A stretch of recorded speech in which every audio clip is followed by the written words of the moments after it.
قرآن حکیم، سیرت النبی صلی اللہ علیہ وآلہ وسلم، احادیث مبارکہ، فقہی مسائل کا بیان اور بہت کچھ انشاءاللہ تعالی جید علماء کرام کے ساتھ۔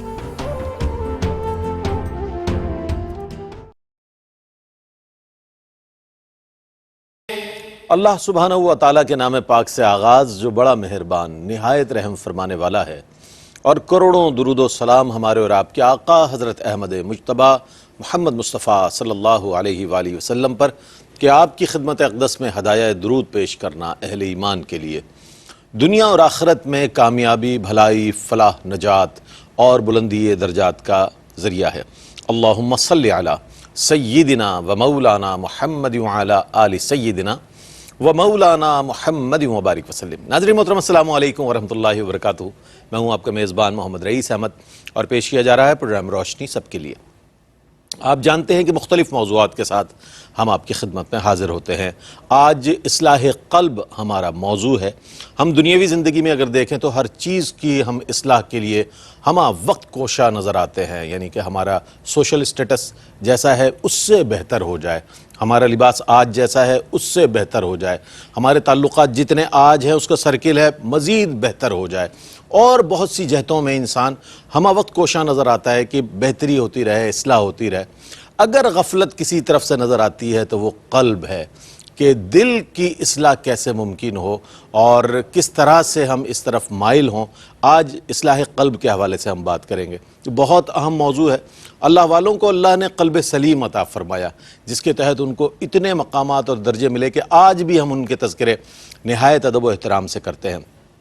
سورۃ الشعراء میں حضرت ابراہیم علیہ السلام کے حوالے سے جب بات آئی تو ایک جگہ ارشاد ہوا کہ آپ نے فرمایا یا رب العالمین، میں اس دن جس دن نہ مال کام آئے گا نہ اولاد کام آئے گی، صرف یہ ہے کہ جو قلب سلیم لے کر تیرے حضور حاضر ہوگا، اس دن کے حوالے سے، یعنی قلب سلیم کی وہاں پر بھی بہت اہمیت نظر آتی ہے۔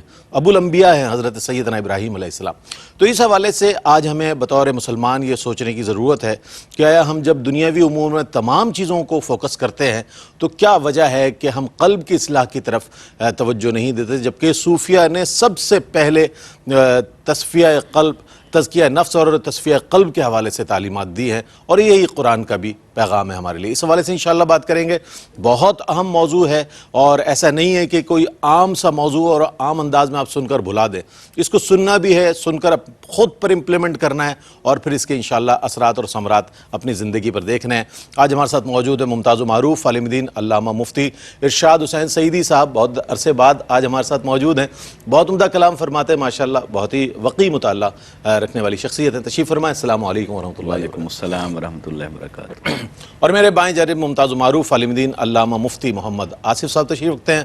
بہت عمدہ عالم دین ہے ماشاءاللہ، بڑا شائستہ انداز تکلم رکھتے ہیں، وقی مطالعہ رکھتے ہیں، اور فقہ کے حوالے سے ماشاءاللہ بہت عمدہ کلام فرماتے ہیں۔ تشریف فرمائیں۔ السلام علیکم ورحمۃ اللہ وبرکاتہ۔ السلام ورحمۃ اللہ۔ آپ دونوں کا خیر مقدم ہے۔ اچھا مفتی صاحب، آپ سے آغاز کرتے ہیں۔ قلب کی حقیقت پر ہم بات کریں گے، اور قلب کا تعلق جو انسانی فکر سے ہے، یہ دونوں چیزیں بہت اہم ہیں۔ میں چاہتا ہوں اس پر ابتداً کلام فرمائیے۔ جی بہت شکریہ رئیس بھائی، بہت اہم سوال ہے، اور جو آپ نے انٹرو میں کہا کہ آج ضرورت اس بات کی ہے کہ ہم اپنے دل کی حالت اور اس کی کیفیات کا انالیسس بھی کریں، اور اس کو کیسے بہتر سے بہتر کیا جا سکتا ہے دین اور ایمان کے اعتبار سے اس کی فکر بھی کریں۔ جہاں تک لفظ قلب کا تعلق ہے، اس کا لغوی معنی تو ہے کہ ایسی شے جو بدلتی رہے، جو تبدیل ہوتی رہے، یہ قلب، تو تبدیلی کا اس کے اندر معنی ہے۔ تو اس کا اطلاق اس اعتبار سے ہوتا ہے کہ اگر دل کو، قلب کو بطور ایک عضو جسمانی کے طور پر لیا جائے تو پھر یہ اس کا سائز جو ہے وہ ایک حالت پر نہیں رہتا، بلکہ وہ بدلتا رہتا ہے، چونکہ اس نے بلڈ کو پمپ کرنا ہے پوری باڈی کے لیے، تو لہٰذا اس لیے اس کو ہم دھڑکن کہتے ہیں۔ تو وہ دل دھڑک رہا ہے یا وہ پمپنگ کر رہا ہے تو اس کا سائز سکڑتا ہے اور پھیلتا ہے، تو لہٰذا یہ تبدیلی ہے کہ وہ ایک حالت پر برقرار نہیں ہے۔ تو ایسے ہی صوفیاء کرام نے کہا اور مفسرین علماء نے بھی کہا کہ جیسے ایک جسمانی عضو کے طور پر قلب کا ایک تصور ہے، اسی طرح ایک قلب روحانی بھی ہے۔ اسے اگر قلب جسمانی کہیں تو دوسرا قلب روحانی ہوا۔ تو وہ جو قلب روحانی ہے تو اس کی بھی حالت اور کیفیت بدلتی ہے۔ مثلا جیسے آج ہمیں کچھ اچھا لگ رہا ہے، وہی چیز کل اچھی نہیں لگ رہی، اگلے دن پھر وہی اسی کی طلب ہو رہی ہے۔ تو یہ جو اس کی حالت بھی بدلتی ہے، کیفیت بدلتی ہے، طلب بدلتی ہے، تمنا بدلتی ہے، تو یہ لغوی معنی کے اعتبار سے اس میں بدلنے کا معنی پایا جاتا ہے۔ پھر اگر ہم دیکھیں قلب، دینی اعتبار سے دیکھیں تو قلب کا تعلق ایمانیات سے بھی ہے اور روحانیات سے بھی ہے۔ ایمانیات سے اس کا یہ تعلق ہے کہ اقرار باللسان و تصدیق بالقلب، زبان سے اقرار کرنا ہے اور دل سے تصدیق کرنی ہے۔ تو دل کی تصدیق کے بغیر کوئی مومن نہیں ہو سکتا، تو لہٰذا دل کا کتنا بڑا رول ہو گیا کہ بھی دل کے بغیر کوئی صاحب ایمان نہیں ہو سکتا، تو دل کی تصدیق لازم ہے ایمان کے لیے۔ اور اسی طرح جیسے ایمانیات سے اس کا تعلق ہے تو روحانیات سے بھی تعلق ہے کہ آقا علیہ الصلوۃ والسلام کو اللہ رب العزت نے مبعوث فرمایا اور جن 4 چیزوں کو آپ کے مقاصد بعثت کے طور پر بیان کیا، ان میں ایک ہے وَيُزَكِّيكُمْ، کہ وہ تمہارا تزکیہ فرماتے ہیں، تمہارے باطن کو پاک اور صاف کرتے ہیں، اور اس باطن سے مراد قلب ہے۔ اچھا، اب یہ جو لفظ قلب ہے، قرآن مجید نے لفظ قلب بھی استعمال کیا دل کے لیے، اور لفظ فؤاد بھی استعمال کیا دل کے معنی میں، اس کی جمع ہے افئدتن، تو وہ جمع ہے، تو لہٰذا دل کے لیے یہ لفظ بھی آئے۔ اور پھر قرآن مجید نے بعض مقامات پر صدر، جس کا ترجمہ تو سینہ ہے، اسے بھی دل یا اس دل کے محل اور دل کی جگہ اور دل کے ظرف کے طور پر اسے بھی بیان کیا ہے۔ اچھا، ایسے ہی لفظ جو نفس استعمال ہوتا ہے، تو نفس کو بھی قرآن مجید نے کئی مقامات پر دل کے معنی میں استعمال کیا ہے۔ تو گویا کہ دل کے لیے تو فی نفس ہی 2 لفظ آئے، قلب اور فؤاد، مگر صدر اور نفس یہ بھی اس کے معنی میں استعمال ہوئے۔ پھر قرآن مجید نے تقریباً مختلف مقامات پر قلب کی 8 صفات کو بیان کیا ہے۔ اسی کے اندر قلب سلیم بھی ہے، اسی کے اندر قلب منیب بھی ہے، پھر اس قلب کے کئی افعال کو قرآن نے بیان کیا۔ اس طرح قرآن نے جیسے بیان کیا کہ وَمَن يُعَظِّمْ شَعَائِرَ اللَّهِ فَإِنَّهَا مِن تَقْوَى الْقُلُوبِ، تو دل کا تقوی، اس کا مطلب ہے دل کا تقوی، تو یہ دل کا فعل ہے، تو دل کی حالت اور کیفیت ہے۔ اور اگر ہم حدیث جبرائیل کے تناظر میں دیکھیں تو آقا علیہ الصلوۃ والسلام نے، جبرائیل جب انسانی شکل میں آئے تو اس نے پہلا سوال کیا اسلام کیا ہے، تو آپ نے ارکان اسلام بتائے، ایمان کیا ہے تو آپ نے ارکان ایمان بتائے، قیامت کیا ہے تو آپ نے اس کا جواب دیا، علامات بتائیں، اور پھر سوال یہ تھا کہ احسان کیا ہے، تو احسان کے جواب میں آقا علیہ السلام نے کیفیت کو بیان کیا۔ الاحسان ان تعبد اللہ کانک تراہ فإن لم تکن تراہ فإنہ یراک، احسان یہ ہے کہ تم اللہ کی عبادت اس حالت اور کیفیت میں کرو کہ تم اللہ کو دیکھ رہے ہو، اور اگر یہ حالت اور کیفیت تمہیں حاصل نہ ہو تو کم سے کم یہ تو ہو کہ اللہ تمہیں دیکھ رہا ہے۔ اب یہ ایک کیفیت کا بیان تھا، تو لہٰذا کیفیت جو ہے وہ قلب کی اساس ہے، تو دل کیفیات کا نام ہے۔ تو اس دل کو دینی، ایمانی، اعتقادی، روحانی اعتبار سے جب ہم دیکھتے ہیں تو دل جیسے انسان کی زندگی کا مرکز اور محور ہے، ایسے ہی ایمان کا مرکز اور محور ہے، ایسے ہی روحانی ترقی کا مرکز اور محور ہے۔ تو اسی دل کی جو اصلاح ہے، جو اس کی گرومنگ ہے، وہ تبھی ہو سکتی ہے کہ جب آقا علیہ الصلوۃ والسلام کی سیرت مطہرہ کے مطابق چلیں اور اپنے آپ کو میل کچیل سے بچیں۔ جیسے کپڑا ہے، کپڑے کے داغ ہیں اور کپڑے کی میل کچیل ہے، تو ایسے روح جو ہے، قلب جو ہے، اس دل کے اوپر بھی میل کچیل لگتا ہے، وہ گناہ کا ہے، وہ نفس کا ہے، وہ دنیا کا ہے، وہ شہوات کا ہے، اس سے اسے صاف کرنا ہے اور پاک کرنا ہے۔ اور آخری بات کہ آقا علیہ السلام نے جو حدیث پاک میں فرمایا، آپ نے فرمایا کہ ان فی الجسد مضغۃ، کہ بے شک جسم کے اندر ایک لوتھڑا ہے، ایک عضو ہے، اسے دل کہتے ہیں، معروف حدیث مبارکہ ہے۔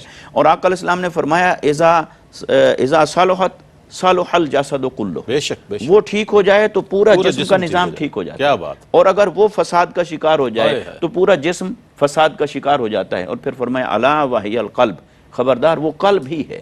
تو لہٰذا یہ جو دل ہے، یہ ایسے سمجھیں کہ پورے انسانی زندگی کے اوپر وہ بادشاہ کا کردار ادا کر رہا ہے، تو لہٰذا اس کو ٹھیک رکھیں گے تو انسان ٹھیک رہے گا، اور اگر اسے ٹھیک نہیں کر سکے تو یہ انسان اس کے بغیر ٹھیک نہیں ہو سکتا۔ کیا اچھا، قلب جو ہے ایک عام انسان کا بھی ہے اور ایک مومن کا بھی ہے، اور مومن کا جو قلب ہے نا، اس کی تو خیر کیا ہی بات ہے، یہ اللہ کی یاد کا کعبہ ہے، بڑی اس کی اہمیت ہے، یعنی کہ اس کے دھڑکنے کا ایک انداز ہے، اور صوفیہ نے تو اس پر بہت کلام فرمایا، مفتی صاحب نے بہت اچھے انداز میں ارشاد فرمایا۔ اچھا، مومن کا دل جو ہے وہ اللہ کی یاد کا کعبہ ہے، یہ بہت بڑا ایک دل کے لیے ایک لفظ ہے، تو کیا فرمائے گا اس پر؟ میں چاہتا ہوں کچھ کلام فرمائے۔ اعوذ باللہ من الشیطان الرجیم، بسم اللہ الرحمن الرحیم۔ دیکھیں اللہ تعالیٰ نے قرآن عظیم میں جو انسان کی زندگی کا مقصد بیان فرمایا وہ معرفت الہی ہے، یعنی وما خلقت الجن والانس الا لیعبدون، اور ابن عباس نے اس کی تفسیر میں بیان فرمایا ای لیعرفون، کہ وہ اللہ تعالیٰ کی عبادت یعنی معرفت کے لیے پیدا کیا گیا ہے۔ اور انسان کے اشرف اور افضل مخلوق ہونے کا مدار بھی یہی ہے کہ اس میں اللہ تعالیٰ کی معرفت کی استعداد رکھ دی گئی ہے، اور جس کے ذریعے سے وہ اللہ تعالیٰ کو پہچانتا ہے۔ دوسروں میں یہ استعداد نہیں ہے، تو اس استعداد ہی کی بنیاد پر وہ دیگر مخلوقات سے افضل اور اشرف قرار پایا۔ اور پھر اس کا نتیجہ یہ نکلتا ہے کہ دنیا میں وہ جمال، کمال اور فخر کا باعث بنتا ہے اس کے لیے، ظاہر ہے وہی اسی وجہ سے اشرف کہلا رہا ہے، افضل کہلا رہا ہے، تو یہ فخر اور کمال کا باعث ہے۔ اور آخرت میں یہ معرفت الہی ہی انسان کا سرمایہ ہے کہ جو خالق کائنات کو جس قدر زیادہ جانتا ہوگا، جتنی زیادہ اس کی معرفت رکھتا ہوگا، اتنا ہی اس کا قرب اسے زیادہ نصیب ہوگا، اور جسے قرب زیادہ نصیب ہوگا وہ جنت میں اعلیٰ ترین مقامات پر فائز ہونے کے لیے اس کا انتخاب کیا جائے گا۔ تو اصل یہی ہے کہ آخرت میں گویا کہ اللہ کی معرفت نجات کے لیے اور بلندی درجات کے لیے ایک سرمایہ کی حیثیت رکھتا ہے۔ پھر یہ معرفت الہی جو ہے اس کے حصول کا ذریعہ قلب ہے۔ اب قلب کا جب لفظ آتا ہے تو حضرت نے بہت اچھی اس کی وضاحت فرما دی کہ اس سے یہ دھڑکنے والا دل تو ظاہر ہے مراد نہیں ہوتا، کیونکہ جو افعال اور جو صفات اور جو احوال قرآن عظیم میں اور احادیث مقدسہ میں قلب کے حوالے سے ذکر فرمائی گئی ہیں وہ اس کی صفات نہیں ہیں۔ جیسے سختی اور نرمی قلب کی صفت ہے، قلب پہ زنگ کا چڑھ جانا یہ قلب کی صفت کے طور پر ذکر کیا گیا ہے۔ تو اس کا مطلب یہ ہے کہ یہ قلب وہ گوشت کا ٹکڑا مراد یہاں پر نہیں ہے، بلکہ کوئی اور چیز ہے۔ وہ اور چیز یہ ہے کہ اس کے بارے میں امام غزالی علیہ الرحمہ نے احیاء العلوم میں ذکر فرمایا کہ یہ ایک روحانی ربانی لطیفہ ہے، یعنی ایک لطیف شے ہے کہ جو ٹینجیبل نہیں ہے، جس کو آپ دیکھ سکو، چھو سکو، محسوس کر سکو۔ یہ اللہ تبارک و تعالیٰ کی طرف سے انسان کے اندر ودیعت شدہ ہدایت کو قبول کرنے کے سلسلے میں یہ ایک لطیف شے رکھی گئی ہے۔ ہاں یہ ضرور ہے کہ اس کا اس جسمانی قلب سے تعلق ضرور ہوتا ہے۔ جسمانی قلب سے تعلق اس کا گویا کہ اس طرح سے سمجھا جا سکتا ہے کہ جیسے مکین کا تعلق مکان سے ہوتا ہے، اسی طرح جوہر کا تعلق عرض سے ہوتا ہے، اسی طرح صفت کا تعلق موصوف کے ساتھ ہوتا ہے۔ تو یہ جو باہم تعلقات ہیں، ایسے ہی اس لطیفہ قلب کا تعلق جسمانی قلب کے ساتھ ہوتا ہے۔ اچھا صاحب اگر آپ اجازت دیتے ہیں کہ وقفہ لے لیتے ہیں، وقفے کے بعد لطیفہ قلب پر جو مزید کلام ہے انشاءاللہ مفتی صاحب سے سنیں گے اور ان کے جو ہے انشاءاللہ جواب کو شامل کریں گے۔ وقفے کے بعد لوٹتے ہیں، ہمارے ساتھ رہیے گا۔ جی جناب، خیر مقدم ہے آپ کا۔ اصلاح قلب آج ہمارا موضوع ہے، اور قبلہ مفتی ارشاد حسین سعیدی صاحب اور قبلہ مفتی آصف صاحب، محمد آصف صاحب تشریف فرما ہے، اور لطیفہ قلب کے حوالے سے کچھ گفتگو فرما رہے تھے، آپ کلام فرما رہے تھے۔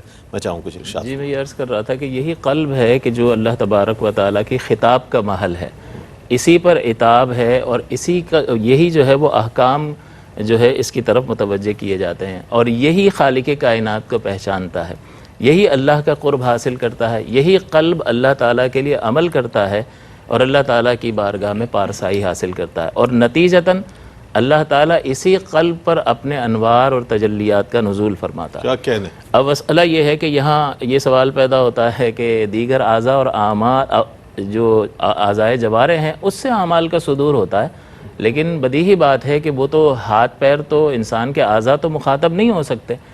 مخاطب تو وہ ہو کہ جو کلام کو سمجھنے کی صلاحیت رکھتا ہو، اس سے معنی اخذ کر سکتا ہو، بیان کرنے والے کی مراد تک پہنچ سکتا ہو، اور پھر اس کے مطابق طرز عمل اختیار کر سکتا ہو۔ تو یہ وہ قلب ہی ہے، اور قلب ہی کی طرف سارا خطاب متوجہ ہوتا ہے، اور دل دیگر اعضاء کی جو حالت اور صورتحال ہے وہ ایسے ہے کہ جیسے قلب جو ہے، جیسا کہ حضرت نے فرمایا کہ بادشاہ کی طرح ہے دیگر اعضاء پر، تو یہ حکمران کی طرح ہے، اور قلب اس ہدایت کو قبول کر کے پھر اعضاء سے وہ کام لیتا ہے۔ تو لہٰذا اگر قلب سلیم ہے تو قلب سلیم جو ہے اعضاء سے وہ کام لے گا کہ جو سلامتی فطرت بھی جس کا تقاضا کرتی ہے، اور اللہ تبارک و تعالیٰ کی ہدایت اور اس کے حبیب کریم صلی اللہ علیہ وسلم کی سنت طیبہ اور آپ کی سیرت طیبہ بھی تقاضا کرتی ہے۔ اور یوں ہی اگر قلب سلیم نہیں ہے اور نافرمان قلب ہے، یعنی یہی قلب فرما بردار بھی ہوتا ہے اور اس کے انوار جو ہے افعال میں ظاہری طور پر نظر آتے ہیں، اور یہی قلب ظلمتوں کا شکار بھی ہوتا ہے، اور اس کی ظلمتیں انسان کے اعمال اور افعال میں نظر آ رہی ہوتی ہیں۔ معلوم یہ ہوا کہ یعنی یوں کہا جا سکتا ہے کہ برتن میں جو چیز ہوتی ہے وہی چھلکتی ہے، تو لہٰذا اگر یہ نورانیت کو قبول کرنے والا ہے اور اس کے بہت سارے اسباب ہو سکتے ہیں، صحبتیں ہو سکتی ہیں، علم کا حصول ہو سکتا ہے، اور دیگر اللہ تعالیٰ کی صفات کمال میں غور و فکر کے نتائج ہوتے ہیں، جس کے نتیجے میں یہ قلب جو ہے، قلب کو درست کرنے سے مراد یہ ہے کہ قلب کو ٹھیک نہیں کیا جا سکتا، یہ جیسا ہے ویسا ہی ہے۔ اصل جب ہم اصلاح قلب کی بات کر رہے ہوتے ہیں تو ہماری مراد یہ ہوتی ہے اصلاح احوال قلب، یعنی اس کی صفات سے ہمارا تعلق ہوتا ہے کہ اگر اچھی صفات سے متصف ہے تو اس کا بہترین اثر اعمال جوارح میں ظاہر ہوگا، اس کے انوار و تجلیات اچھے کردار کی صورت میں نظر آئیں گے، اور اگر وہ ظلمت کا شکار ہے، زنگ کا شکار ہے، تو ظاہر سی بات ہے کہ وہ نافرمان قلب ہے، اور پھر وہ اعمال پر اثر انداز ہوگا اور برائی کی صورت میں ہمیں نظر آئے۔ بہت اچھی بات، بہت اچھی بات، یعنی کہ اعضاء اور جوارح جو امور انجام دے رہے ہیں اس کے لیے بہتر امور اور بہترین امور انجام دے رہے ہیں، اس کے لیے قلب سلیم کا ہونا بہت ضروری ہے۔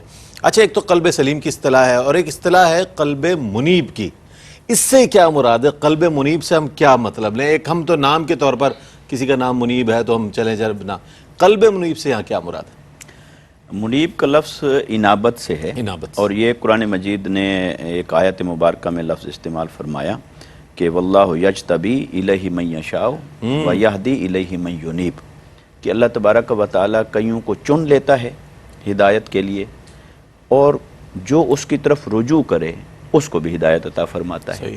تو جو اس کی طرف رجوع کرے، تو وہاں پر لفظ استعمال ہوا انابت کا۔ تو انابت قلب یہ ہے کہ دل اللہ کی طرف رجوع کرے، کیا بات، دل اللہ کی طرف مائل رہے۔ تو قلب منیب سے مفہوم یہ حاصل ہوا ہمیں کہ وہ دل جو ہر وقت اللہ کی طرف راغب رہے، وہ دل جو ہر وقت اللہ کی طرف شاغل رہے، اور وہ دل جو ہر وقت اللہ کا ذاکر ہو، اور ہر وقت اللہ کی اطاعت اور فرما برداری کی حفاظت کر رہا ہو، اور اسی خیال کے اندر محو ہو کر زندگی گزار رہا ہو، اور اسی کے نتیجے میں پھر اعضاء سے اور جوارح سے اور انسانی جسم سے اعمال کا صدور ہوتا ہے۔ اچھا، اس کو ہم ایسے سمجھ سکتے ہیں، جیسے ایک لفظ ہے عربی کے اعتبار سے عین، اس کا معنی ہے آنکھ، لیکن ایک لفظ ہے بصر، وہ ہے اس آنکھ کے دیکھنے کی قوت۔ کیا بات، لیکن لوگ عام طور پر سادہ ترجموں میں بصر کو بھی آنکھ کہہ دیتے ہیں اور عین ان کو بھی آنکھ کہہ دیتے ہیں، لیکن عین ان جو ہے یعنی وہ جیسے حضرت نے فرمایا کہ وہ مکان ہے، وہ جگہ ہے، وہ ظرف ہے، اسی کے اندر جو اللہ نے طاقت رکھی ہے وہ بصر ہے۔ جیسے کان، اس کے لفظ ہے اذن، پھر اسی کے لیے لفظ استعمال ہوا سمع، سننا، تو وہ جو کان ہے اس کے اندر سننے کی طاقت اور صلاحیت ہے۔ تو اسی طرح اللہ تعالیٰ نے جو ہمیں دل عطا فرمایا ہے، اور اس دل کے اندر بھی اللہ تعالیٰ نے کچھ پوٹینشل رکھا ہے، جیسے عین ان کے اندر ایک پوٹینشل ہے، ایک صلاحیت اور استعداد ہے، جیسے کان اذن ان کے اندر ایک صلاحیت اور استعداد ہے، ایسے لفظ استعمال ہوتا ہے دماغ، برین، تو وہ تو انسان کا فزیکل آرگان ہے، اس کے باڈی کا، لیکن اس کے اندر کیا ہے؟ وہ ذہانت ہے، ہم کہتے ہیں یہ ذہین ہے، تو وہ ذہین، تو وہ جو ذہانت ہے اس کی، وہ عقل ہے، وہ اس دماغ کے اندر ہے۔ تو اسی طرح یہ جو قلب ہے، اس قلب کے اندر بھی اللہ تعالیٰ نے مختلف جوہر رکھے، اس کے اندر صفات رکھی، اس کے افعال بھی ہیں، اور اس وجہ سے محاسبہ بھی ہے۔ تو وہ جو قلب کی مختلف صفات ہیں، ان میں سے ایک صفت ہے کہ یہ قلب انابت والا بھی ہو سکتا ہے، اگر ہم بنانا چاہیں تو وہ قلب منیب ہو جائے گا۔ تو پھر انسان جو کچھ بھی دیکھے گا، جو کچھ سنے گا، جو کچھ اس کو پیش آئے گا، وہ ہر معاملے میں اللہ کی طرف رجوع کرنے والا ہو جائے گا۔ وہ دیکھے گا کہ میرے رب کی اس کے اندر رضا کیا ہے۔ تو اس اعتبار سے صوفیاء کرام نے دلوں کی پھر 3 قسمیں بیان کی، ایک اور اینگل سے انہوں نے کہا کہ ایک ہیں وہ قلوب جو معلق بالدنیا ہیں، وہ دل جو دنیا کے ساتھ معلق رہتے ہیں، دنیا میں ہی مستغرق ہیں، اور وہ شہوات کے اندر، خواہشات کے اندر، مال ہے، دنیا ہے، حرص ہے، ہوس ہے، وہ اسی میں مبتلا رہتے ہیں۔ تو یہ قلوب ہیں جو دنیا کے ساتھ معلق ہیں۔ پھر کہا کچھ قلوب وہ ہیں کہ جو روحانیت کے ساتھ منسلک ہیں، یا کہیں آخرت کے ساتھ منسلک ہیں۔ تو جو معلق بالآخرہ ہیں یا معلق بالعقبہ ہیں، آخرت کے ساتھ منسلک ہیں، وہ آخرت کی تیاری کی فکر کرتے ہیں، اس میں اعمال صالحہ ہیں، اس میں جنت ہے، اس میں نجات ہے، فلاح ہے، اس کی فکر میں۔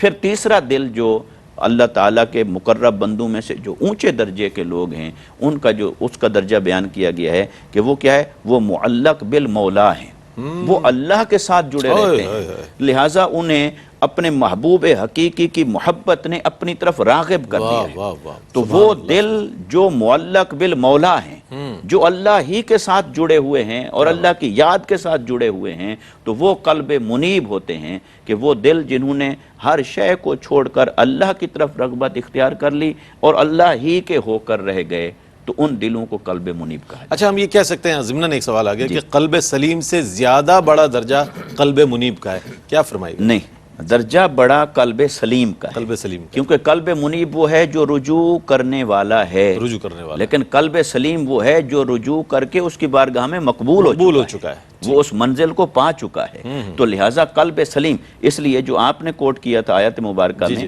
تو اللہ تعالیٰ نے فرمایا کہ وہ کامیاب ہوا جو قلب سلیم، مجھے رسوا نہ کرنا، ہاں، جس دن مال کام آئے گی نہ اولاد، مال اور اولاد نفع نہیں دیں گے، اور وہ کامیاب ہو گیا جو اللہ تعالیٰ کی بارگاہ میں قلب سلیم لے کر آیا۔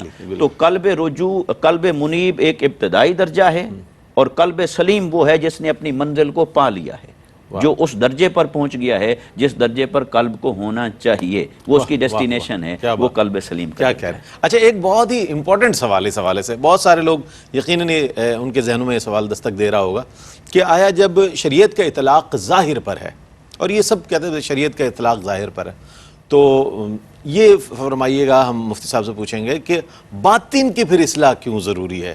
یہ ایک بہت اہم سوال ہے، کیا فرمائیے گا اس حوالے سے مفتی صاحب؟ کچھ اس کا حصہ جو ہے وہ پہلے سوال کے جواب میں کچھ آ چکا ہے، باہر ہو ہی گیا کہ وہ برتن سے وہی نکلتا ہے جو کچھ اس میں ہوتا ہے۔ تو اصل یہ ہے کہ مخاطب کون ہے؟ جو شریعت کے احکام ہے اس کا صدور تو ویسے دیکھا جائے تو ہر چیز کا صدور ظاہری اعضاء سے نہیں ہوتا، ظاہری اعضاء سے بھی ہوتا ہے، لیکن سوال یہ ہے کہ مخاطب کون ہے؟ بات کس سے ہو رہی ہے؟ بات قلب سے ہو رہی ہے، وہی مخاطب ہے اور وہ قبول کرتا ہے اور پھر جو ہے اعضاء پر حکمرانی کرتا ہے، اور اعضاء کے ذریعے سے وہ تمام افعال صدور پذیر ہوتے ہیں۔ اچھا، تو اصل تو جب تک قلب کی اصلاح نہیں ہوگی تو خارج میں عمل صالح نظر ہی نہیں آ سکتا ہے، کیونکہ وہ بنا اور بنیاد ہے، وہ ہدایت کو قبول کرتا ہے، وہ انابت کے درجے میں پہنچتا ہے، وہ سلامتی کے درجے میں پہنچ کر اعلیٰ مقام کو حاصل کرتا ہے، تو اس قلب ہی کا نتیجہ اعمال صالح کی صورت میں ظاہر ہوتا ہے۔ جیسا کہ حدیث پاک میں ہے، نبی اکرم صلی اللہ علیہ وسلم نے جو فرمایا التقویٰ ہا ہونا، ہاں بالکل، تو حضور نے قلب کی طرف گویا کہ اشارہ فرمایا کہ تقویٰ یہاں ہے۔ تو اب ظاہری اعمال بھی تقویٰ کا پتہ تو دیتے ہیں، لیکن اصل اس کا منبع، مخزن اور مصدر یہی لطیفہ ربانی ہے کہ جس کے نتیجے میں یہ اعمال صالحہ کا صدور ہوتا ہے۔ یہی وجہ ہے کہ اصلاح احوال قلب جو ہے اس کی بہت زیادہ اہمیت پر زور دیا گیا ہے، اور بنیادی صفات یعنی باطنی گناہ کی معرفت بہت ضروری ہے اس سلسلے میں۔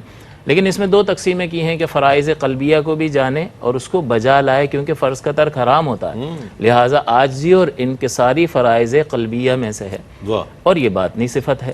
اسی طرح سے اخلاص فرائض قلبیہ میں سے ہے، یہ باطنی صفت ہے، اور اسی طرح سے توکل یہ فرض قلبی ہے، باطنی صفت ہے۔ اور اس کا نتیجہ یہ نکلے گا کہ اگر یہ صفات انسان کے اندر پیدا ہو جائیں تو اول درجے میں محرمات باطنیہ کا انقطاع لازم آتا ہے، کہ اگر کوئی شخص جو ہے وہ عاجزی اور انکساری کا پیکر نظر آتا ہے جو کہ فرض ہے، اور یہ قلبی بات ہے، اس کا ظاہری عمل سے کوئی تعلق نہیں ہے، بعد میں بنے گا جب عجز و انکسار کا اظہار ہوگا، لیکن سب سے پہلے اس قلب سے عاجزی اور انکساری متعلق ہوتی ہے۔ تو جب عاجزی اور انکساری کا پیکر بن گیا تو پھر عجب اور خود پسندی نکل گئی، کمال کی نسبت اپنی ذات کی طرف کرنا ختم ہو گیا۔ تو جب کوئی شخص ابتدائی درجے میں کمال کی نسبت اپنی ذات ہی کی طرف نہیں کر رہا تو پھر تکبر سے تو وہ کوسوں دور ہے، کہ تکبر تو کہتے اس کو ہیں کہ کمال کی نسبت اپنی طرف کرے اور دوسرے کو حقیر بھی جانے، تو تکبر تو وہ تو پہلے درجے میں اپنے آپ کو با کمال نہیں سمجھ رہا۔ اسی طرح جب اخلاص کی دولت سے مالا مال ہو جائے اور پر نور ہو جائے یہ قلب، تو ریا کی گندگی اس کے دل سے نکل جاتی ہے اور اس کا عمل خالص للہ، اللہ کے لیے ہو جاتا ہے۔ اور توکل وعلی اللہ فلیتوکل المؤمنون، کہ مومن ہوگا تو اللہ ہی پر بھروسہ کرے گا۔ تو اگر بھروسہ نظر آ رہا ہے، توکل نظر آ رہا ہے، تو یہ ایمان کامل کی علامت ہے۔ تو اس کا مطلب یہ ہے کہ اللہ تعالیٰ کی ذات اقدس پر کمال توکل جو ہے وہ بھروسہ، اس کا نتیجہ یہ نکلے گا کہ حسد اور بغض نکل جائے گا، اللہ کی تقسیم پر راضی ہونا پایا جائے گا، کبھی بھی اعتراض کرتا ہوا نظر نہیں آئے گا۔ تو جب یہ صفات انسان کے قلب میں پیدا ہو جائیں جو پیدا ہونی چاہیے، اور اس کے نتیجے میں جو چیز نکلنی چاہیے وہ نکل جائے گی، تو اس کا نتیجہ کیا ظاہر ہوگا؟ ایک شخص جو ہے وہ اگر تکبر سے مالا مال ہے معاذ اللہ، تو وہ کیا کرے گا؟ اپنے آپ کو باطنی طور پر اعلیٰ سمجھے گا، دوسرے کو حقیر سمجھے گا، اور اپنی سراؤنڈنگ میں اس کا اثر ظاہر ہوگا یا نہیں؟ حقارت کا اثر بھی ظاہر ہوگا، اور اپنی جو ہے برتری اور فوقیت کا اظہار بھی لازم آئے گا، جس سے لوگوں کو ضرر ہوگا۔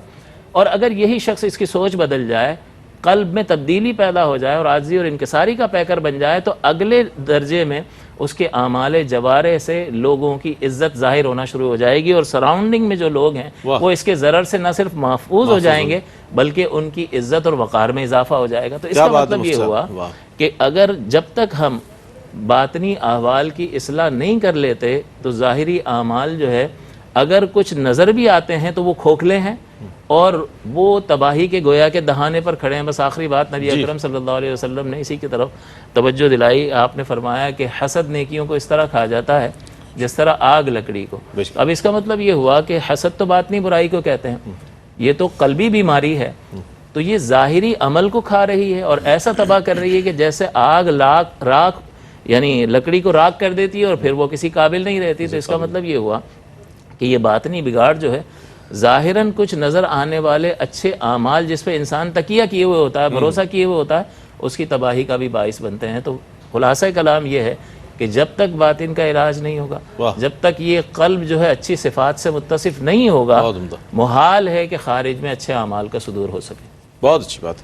ایک وقفہ کے بعد لوٹیں گے، ہمارے ساتھ رہیے گا جناب۔ خیر مقدم ہے آپ کا، اصلاح قلب آج ہمارا موضوع ہے، اور اب تک جتنی گفتگو آپ نے سنی یقیناً اس نتیجے پر آپ پہنچے ہوں گے، اور یہ سوال آپ کے ذہنوں پر دستک دیتا ہوگا کہ آیا تزکیہ قلب سے کیا مراد ہے، اور کیا طریقہ اختیار کیا جائے کہ اب جو کچھ ہو چکا سو ہو چکا، اب ہم اگر تزکیہ قلب کرنا چاہیں تو اس کے کیا طریقے ہو سکتے ہیں؟ مفتی صاحب کیا فرمائیے گا؟ جی یقیناً ہم جس خلاصے کی طرف آ رہے ہیں اس میں پیغام ہے، اور وہ پیغام ہم سب کی زندگیوں کے لیے ہے اور اہم ہے۔ دل کی اصلاح اور تزکیہ قلب یا تصفیہ باطن، عنوانات اس کے مختلف ہیں۔ جیسا کہ حضرت نے بتایا کہ جو دل ہے اس کو ایسے سمجھیں مختلف بیماریاں بھی لگتی ہیں، تو لہٰذا ایک دل وہ ہوگا جس کو قرآن بھی کہتا ہے قلب مرید فزادہم اللہ مرضا، کہ جن کے دلوں کے اندر مرض ہے اور اللہ نے ان کے مرض بڑھا دیے۔ تو اس کا مطلب ہے کہ جیسے جسم کو بیماریاں لگتی ہیں ایسے قلب کو بھی بیماریاں لگتی ہیں، اور جسم کی بیماریوں کی نوعیت اور ہے اور قلب کی بیماریوں کی نوعیت اور ہے۔ تو وہ جو قلب کی بیماریاں ہیں، بس کوئی انسان جب ان کو ٹھیک کر لیتا ہے اور اپنے قلب کو صحت مند بنا لیتا ہے، تو صحت مند قلب پھر وہ اللہ کے انوار و تجلیات کا مرکز اور محبت بن جاتا ہے۔ تو جو شخص اپنے قلب کی بیماریوں کو دور کر لے اور اپنے قلب کو صحت مند بنا لے، تو گویا کہ اس نے اپنے قلب کو پاک کر لیا، اس نے اپنے قلب کو صحت مند بنا لیا، قلب کو طاقتور کر لیا، قلب کو صاف کر لیا، اس کو مزکا کر لیا۔ اور یہ اسی میں آیت میں بھی اشارہ ہے جو اللہ رب العزت نے فرمایا وَيُزَكِّيكُمْ، کہ میرے رسول مکرم صلی اللہ علیہ وسلم تم پر میری آیات کو تلاوت فرماتے ہیں اور تمہارا تزکیہ کرتے ہیں۔ بے شک۔ اچھا، وہ تزکیہ باطن کا ہے، تو لہٰذا تمہیں پاک اور صاف کرتے ہیں۔ دل جو ہے اس کی پاکیزگی کی ابتدا، تزکیہ کی ابتدا ہوتی ہے ارادے اور نیت سے۔ دیکھیں ہم نماز پڑھتے ہیں تو نیت ہے، حج کی عمرہ ہے تو نیت ہے، زکوٰۃ ہے تو نیت ہے، روزہ ہے تو نیت ہے۔ اچھا، تمام اعمال صالحہ کے پیچھے نیت ہے۔ بے شک۔ اب سوال یہ ہے کہ وہ نیت کہاں سے آئی، نیت کا مصدر کیا ہے، نیت کہاں رہتی ہے، وہ کہاں سے جنم لیتی ہے، کہاں سے پیدا ہوتی ہے؟ کیا وہ جو نیت ہے وہ عقل کے اندر سے آئی ہے؟ تو نیت عقل نہیں کرتا، ارادہ اور نیت دل کرتا ہے، یہ دل کی صفت ہے۔ تو اللہ رب العزت نے ارادہ، اپنے ارادے سے ساری کائنات کو وجود عطا فرمایا ہے، تو لہٰذا اسی ارادے کا نور وہ مومن کے قلب کے اوپر ڈالتا ہے، تو پھر وہ قلب کا ارادہ پاک ہو جاتا ہے، اور جب اس کا ارادہ اور نیت پاک ہو جائے تو سمجھو اس کی اصلاح کا کام شروع ہو گیا۔ اس لیے جتنے بھی اعمال اور عبادات ہیں ان کا انحصار نیت پر ہے۔ اگر نیت اچھی تھی جیسا کہ حضرت نے بھی فرمایا وہ نیت ریاکاری سے پاک ہو. تو جب اعمال صالحہ کے اندر ریاکاری نہیں ہے، نیت خالص ہو گئی، تو قلب اس بیماری سے پاک ہو گیا اور اس کے تزکیے کا سفر شروع ہو گیا. پھر اسی طرح ان اعمال صالحہ کے پیچھے اچھی نیت، اچھا ارادہ کرنے کے بعد پھر جتنی بیماریاں ہیں، اب ان سب کو صاحب ذرا ایک گفتگو میں سمیٹنا تو مشکل ہے، تو ایک ایک کر کے اگر اس کو لسٹ آؤٹ کر لیا جائے، ہم پریکٹیکلی دیکھیں کہ کیا کیا خامیاں ہیں کہ قلب کی کیا کیا بیماریاں ہو سکتی ہیں. مثلا قلب میں حسد ہو سکتا ہے کسی کے لیے، اسی طرح قلب کے اندر کسی کا برا چاہنا ہو سکتا ہے، شہوات کا خیال ہو سکتا ہے، مال کی محبت ہو سکتی ہے، دنیا کی محبت ہو سکتی ہے. تو ایک ایک کر کے اگر اس کو لکھ لیا جائے، پھر اس کا توڑ کرتے رہیں اور اپنے قلب کو اس سے پاک کرنے کے لیے محنت کریں، اور وہ روشنی قرآن سے حاصل کریں، وہ روشنی آقا علیہ السلام کی سیرت سے حاصل کریں، حدیث سے حاصل کریں، اور اولیاء اور صالحین کے اقوال سے حاصل کریں، اور جہاں تک ممکن ہو سکے تو صالحین کی صحبت بھی اختیار کریں. تو پھر اس کے نتیجے میں وہ قلب کی بیماریاں ختم ہوتی چلی جائیں گی، اور قلب صحت مند ہو کر پھر اس کا تزکیہ ہو جائے گا، تصفیہ ہو جائے گا. تو پھر جب گھر پاک اور صاف ہو جائے گا تو پھر اس میں اس کا جلوہ ہوگا. آپ اور میں نہیں رہتے اس گھر کے اندر جہاں میل کچیل ہو، جہاں گند ہو، بیماریاں ہوں، تعفن ہو، بدبو ہو. تو اللہ نے فرمایا کہ مومن کا دل میری جلوہ گاہ ہے. تو اگر ہم اس کے طالب ہیں، اور ہونا چاہیے طالب، کہ اللہ تعالیٰ کا نور ہمارے دلوں میں بس جائے، تو وہ تبھی ہوگا جب اس کو پاک اور صاف کریں گے. پاک اور صاف کریں گے تو پھر اس کا جلوہ بھی ہوگا، اس کے انوار و تجلیات بھی ہوں گے. اس لیے جو صوفیاء اور عرفاء قلب کا تزکیہ کر لیتے ہیں اور اپنے من کا تصفیہ کر لیتے ہیں، تو وہ پھر ان کے جو قلوب ہیں وہ عرش الہی سے معلق ہو جاتے ہیں، اور عرش الہی سے معلق ہو جاتے ہیں تو پھر ان میں اللہ کے سوا نہ کسی کا خیال آتا ہے، نہ دھیان آتا ہے، نہ غیر کا وہاں گزر ہوتا ہے، نہ غیر کی وہاں چاہت ہوتی ہے. اور یہ توحید کا نقطہ کمال ہے کہ قلب کو اللہ کے لیے خالص کر لیا جائے. اور انسان کو اللہ تعالیٰ نے جیسے روح عطا فرمائی، ایسے اس میں نفس بھی رکھا. اب روح نیکی کا نمائندہ ہے، اور جو نفس ہے وہ انسان کو بہکانے کے لیے شر کا نمائندہ ہے. اب روح نے اور نفس نے انسان کو جو اپنے دائرہ میں لانا ہے یا راغب کرنا ہے، تو ان کے پاس دو ہی چیزیں ہیں، ایک عقل ہے اور ایک قلب ہے. گویا اگر روح کے اثرات ہوں گے عقل پر اور قلب پر تو اللہ کی طرف سفر شروع ہو جائے گا، اور اگر نفس کے اثرات ہوں گے انسان کی عقل پر اور اس کے قلب پر تو پھر وہ شہوات اور شیطان کے راستے کی طرف چلا جائے گا. تو ہم نے اپنے عقل کو بھی اور اپنے قلب کو بھی اس کو روح کے تابع کرنا ہے، روح کا غلام بنانا ہے. اور روح دروازہ کھولتی ہے، وہ اس قلب کو اللہ تک ملاتی ہے، اور جب یہ قلب اللہ سے مل جاتا ہے تو پھر وہ ہر قسم کی خرابیوں سے پاک ہو جاتا ہے.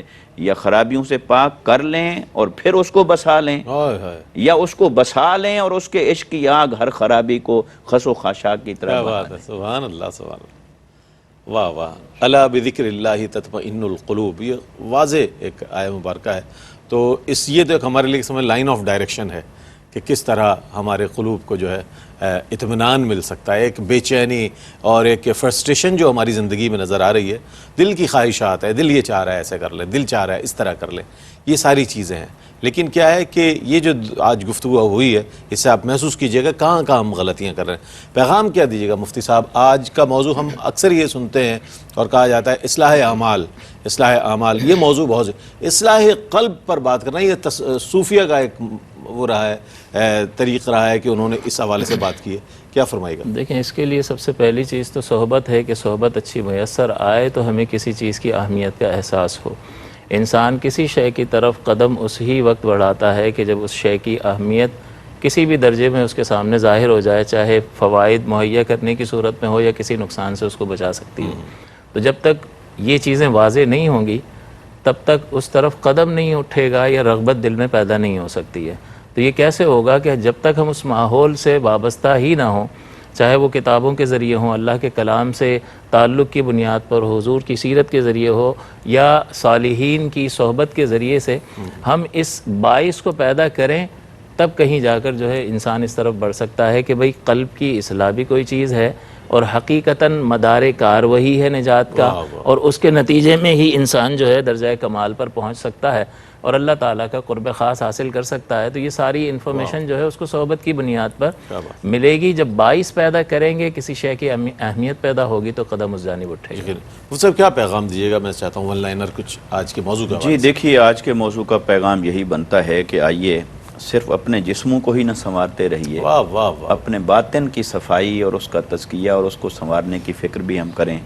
اور ایمان اسی صورت میں مضبوط اور مستحکم رہ سکتا ہے جب ہم اپنے قلب کی اصلاح کریں، اپنے دلوں کو دل بر سے جوڑیں. واہ، اور دل کو اگر محبوب کی طرف راغب نہیں کیا اور محبوب حقیقی کی طرف راغب نہیں کیا تو پھر یہ دل سنبھلتا نہیں ہے. اور جب سنبھلتا نہیں ہے تو انسان سے بہت کچھ وہ کروا دیتا ہے شاید کہ جس کا انجام موت کے وقت اور قبر کے وقت سوائے رسوائی کے اور کچھ نہ ہو. تو آئیے جو اس کل کی خسارے سے بچنے کے لیے لازم ہے کہ ہم آج اس کا اہتمام کریں. اور اہتمام یہ ہے کہ دل کو پاک اور صاف کیجئے اور اس کو ایسا صاف ستھرا گھر بنائیے کہ جو اللہ کی انوار و تجلیات کی جلوہ گاہ بن سکے. اور وہ تبھی ہوگا جب ہمارے اعمال آقا علیہ السلام کی سنت کے مطابق ہوں گے، ہمارے عقائد قرآن اور حدیث کے مطابق ہوں گے، ہمارا زندگی کا لائف سٹائل پورے کا پورا وہ ہم اللہ کے لیے وقف کر دیں. پھر دلوں میں بہار آتی ہے اور وہ بہار پھر چار چاند لگا دیتی ہے یہاں بھی اور وہاں بھی. میں بہت شکریہ ادا کروں گا مفتی صاحب، آپ تشریف آوری کا. قبلہ مفتی صاحب آپ تشریف لائے، بہت شکریہ. ہیومن باڈی میں ایک آرگن جسے ہارٹ کہتے ہیں، دل کہتے ہیں یا قلب کہیں، یہ بنیادی طور پر صرف ایک یہ نہیں کہ بلڈ سرکولیشن کا ایک آرگن ہے. یہ مومن کا جو دل ہے اس کے تو بڑے لطائف ہیں جس طرح مفتی صاحب نے فرمایا اور آج جو گفتگو ہوئی ہے. تو کوشش کریں آج کے بعد اس پروگرام کو دیکھنے کے بعد انشاءاللہ قلب کی اصلاح کریں گے. اپنے ظاہر کی اصلاح میں تو ہم وقت مصروف رہتے ہیں، لیکن اگر باطن کی اصلاح ہو گئی تو ہمارا ہر عمل جو ہوگا وہ بڑا ٹرانسپیرنٹ ہوگا، بڑا شفاف ہوگا اور عین شریعت ہوگا. اسی پیغام کے ساتھ اپنے میزبان محمد رئیس احمد کو اجازت دیجیے. اللہ حافظ.